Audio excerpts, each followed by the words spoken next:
Namaskar. Welcome to another episode of Editorial. Our Home Minister, Mr. Amit Shah, made a statement on Dr. Babasaheb Ambedkar. This particular statement he made created a ruckus in the parliament. Ruckus. In fact, Bharatiya Janata Party MP Mr. Pratap Chandra Sarangi said that Rahul Gandhi pushed an MP and that MP fell on him and he is injured. He said, I am critically injured because Rahul Gandhi pushed an MP, that MP fell on him and so on and so forth. Kharge also said that somebody pushed him and he is also injured. So everybody seems to be injured. Why? Because of that statement. We will go through that statement, but before that, what I want to ask tonight is not about that statement. What I want to ask tonight is, do we actually respect, follow Dr. Babasaheb Ambedkar like the way we pretend to do? And if so, then I want to tell you a story today. Let's get right into the show.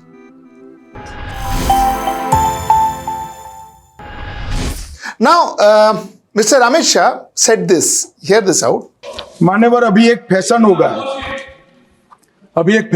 है आम्बेडकर आम्बेडकर आम्बेडकर आम्बेडकर आम्बेडकर आम्बेडकर। इतना नाम अगर भगवान का लेते तो 7 जन्मों तक स्वर्ग मिल जाता। अच्छी बात है ना। सुनिए ना, आप सुनिए ना, मैं बताता हूं। हमें तो आनंद है कि आम्बेडकर का नाम लेते हैं। आम्बेडकर का नाम अभी 100 बार ज्यादा लो, परंतु साच अर्थ में आम्बेडकर जी के प्रति आपका भाव क्या है, ये मैं बताता हूं। He said it has become a fashion to say Ambedkar, Ambedkar, Ambedkar, Ambedkar, Ambedkar. If they took God's name so many times, they would have got a place in heaven. Take his name 100 times more. But I want to say what are your sentiments about him. What he said. And of course, Congress and other opposition, it was a ruckus in the parliament. The point, my question is not about the statement. My question is not even about the ruckus. I'm kind of used to it now in the parliament. So I'm not even going to talk about the ruckus. What I'm going to talk about is, do we really follow, respect Dr. Babasaheb Ambedkar? Or are all these just pretending? It is just being pretentious. Do we really care about what Babasaheb Ambedkar said, what Babasaheb Ambedkar's vision was, and what Babasaheb Ambedkar envisaged for our country? Do we really care? That's the question I want to ask you tonight, and I told you I'm going to tell you a story. The story is that 92% of sanitation workers are from SC, ST and OBC. 92% workers. According to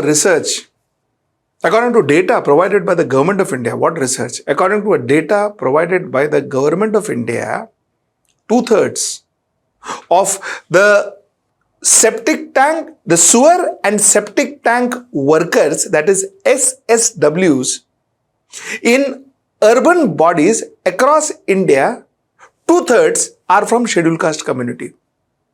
2/3.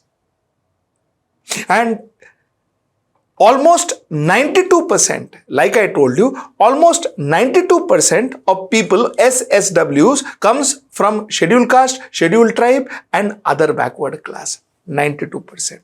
8% are from the balance. The point that I want to ask through this editorial is, what upliftment have we done? How have we changed the lives of our scheduled caste, our scheduled tribes? How have we changed their life? 1947 to date, with all the reservation, with all the political parties who are focused on developing and on the rights of scheduled caste, scheduled tribe, OBCs, what exactly have they delivered to the people? If you juxtapose that to, say, doctors, What is the percentage of SC, ST and OBCs in doctors? What is the percentage of SCs, STs, OBCs in top IAS positions? What is the percentage of SC, ST, OBCs in top IPS positions? What is the percentage of SCs, STs and OBCs in top business community of India? What is the percentage? Those percentages are decimal. And the bulk is still SSW, septic and sewer workers. This is the state of India. This is the state of scheduled caste, scheduled tribe and OBCs in India. You see, the point is not political alone. The point is our administrative flaws. The point is that we have flawed in our solution that we engineered to ensure that SCs, STs and OBCs were uplifted, were alleviated from the position they were. We created a creamy layer where a percentage of the SCs and STs and OBCs got the opportunity through possibly reservation or other methods, and that family, that creamy layer went on getting the privileges and they went on becoming big, but the large part under that creamy layer, which is the bulk of the audience, the people, they got nothing. They got nothing. And that's the point I wanted to make tonight. You see, what has parties which claim to be dedicated to the upliftment of the scheduled caste, scheduled tribe and OBCs, what have these parties achieved for you?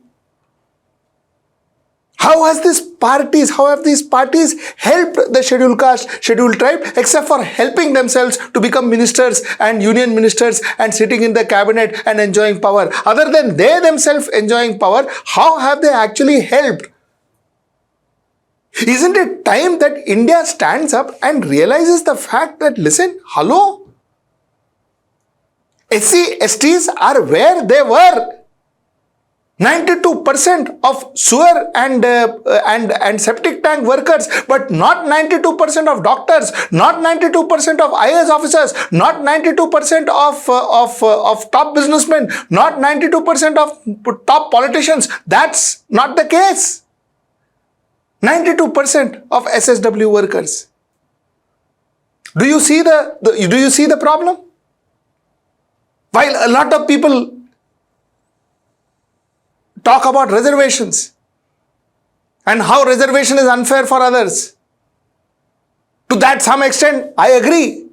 But the fact is, has that reservation helped? The question is not whether reservation should be there or should not be there. The question is whether that reservation has helped. And if it has not, then who exactly is that reservation helping? Reservation to ho raha hai na? Let us talk for a minute about solution. What exactly is the solution? Is reservation the ultimate solution? Is caste census the ultimate solution? Are these solutions? Or are they just political benefits that different political parties are trying to reap? My question is, by just doing census or by just giving reservation, which we saw, are we going to solve the community's problem? The problem can be solved, like I said, if we go beyond the creamy layer and start elevating people from beyond the creamy layer, underneath the creamy layer, go deep dive and try to alleviate people. That is the first thing that India needs to figure out. And the way you can figure that out is by ensuring that our infrastructure, schools, colleges, opportunities reaches the last common denominator in in our country, reaches a nomadic tribe, reaches a Adivasi community.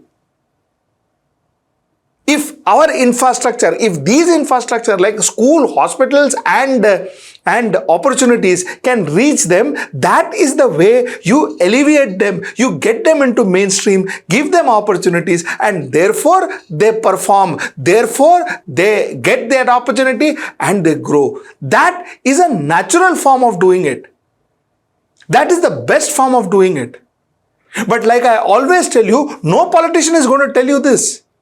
No politician is going to tell you this is because the reason is that a lot of politician knows that they will not be able to achieve it.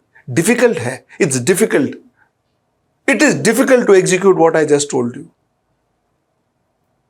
You see, countries much smaller than us. Countries much smaller than us. Countries like Mongolia have created opportunities for reindeer hunters, reindeer growers who stay in communities which are way out of human civilization. Small communities, communities of 5 people, 6 people, they stay in that community. A country like Mongolia has created opportunities where those people are brought into the mainstream. Those children are forced to go to a proper education process. They are inducted in schools. Their mothers are given accommodation in the schools so that the children can come and study. They get the children into mainstream. The child then moves out, goes to cities, goes to bigger cities, makes a career. That is how you integrate a society. That is how you integrate a community in a society. This has happened in countries much smaller than us. We still stick to caste census and reservations. I am not saying caste census is wrong. Neither am I saying reservation is wrong. I am saying, are they being used well? Are they really helping our people? Are they really uplifting our scheduled caste and scheduled tribe? That's the question I asked tonight. Till I see you next time. That's tomorrow at 10. Namaskar. Stay ahead with our cutting-edge news app. Instantly access the latest shorts in just 1 minute and breaking news in just 50 words. Download now for a smarter, faster news experience.